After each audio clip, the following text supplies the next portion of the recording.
Il est trader en énergie. Et a priori, elle va être à combien l'énergie en ce moment si on l'achète pour le dernier trimestre? Alors c'est plutôt pas mal, là pour le moment, on est à 47,90 €, sachant que ça... 47,90 € du mégawattheure. En début de mois, on était à plus de 50 €.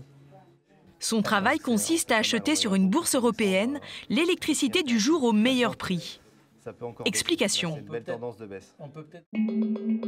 Chaque jour, les gros fabricants d'électricité, comme le français EDF, l'espagnol Iberdrola ou encore le suisse Axpo, mettent en vente de l'électricité sur une bourse européenne.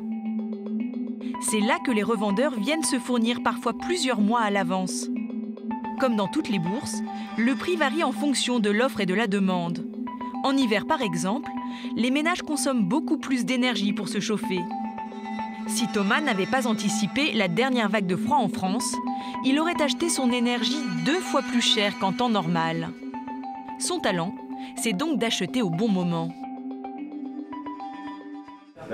Et le bon moment, c'est maintenant.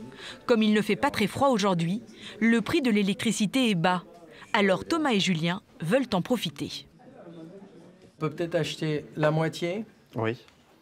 Et puis on attend des opportunités de baisse pour acheter l'autre moitié. Ouais, Ça te va? C'est exactement ce qu'il faut faire. Bon, ben on fait ça. Thomas appelle son principal fournisseur en Suisse pour lui passer commande. Un Miro, Action France. Oui, bonjour Tristan, Thomas Colony d'Équateur. Et comme Équateur est l'un de ses bons clients, il va tenter de faire baisser le prix. Faire 48. 48 ? D'accord, ça va être un peu haut pour moi.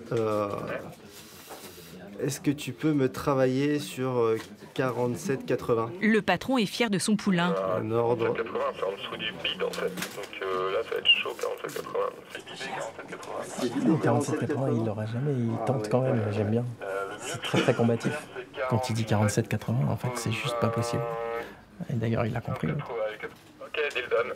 C'est fait, merci. Contre toute attente, le trader a obtenu 47,80 €, soit un rabais de 10 centimes par mégawattheure, un bon prix aujourd'hui.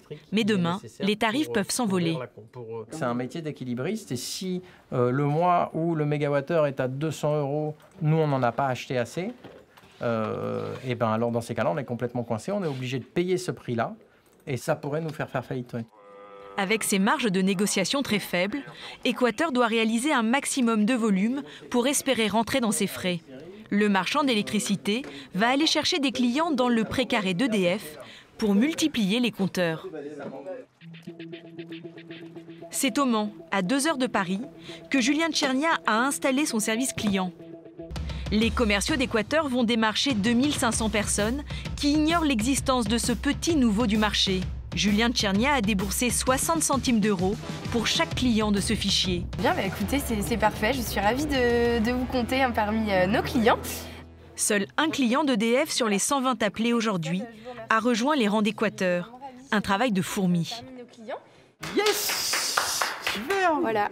Julien tente de faire illusion malgré ce maigre butin. Il y a beaucoup de gens qui sont intéressés mais qui ne veulent pas conclure tout de suite.